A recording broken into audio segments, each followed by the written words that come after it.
Tatlong mahalagang bagay kung bakit kailangan meron po tayong personal Bible study or Bible reading.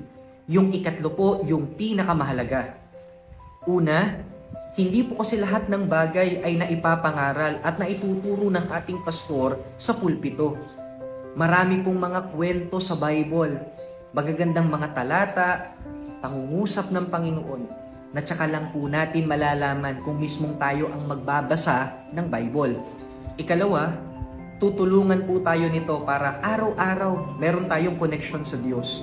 Isipin nyo, araw-araw tayong haharap sa problema, makikisalamuha sa mga unbeliever.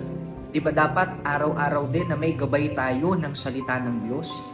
At ikatlo, pag alam mo ang salita ng Diyos, hindi ka basta-basta madadaya o maloloko.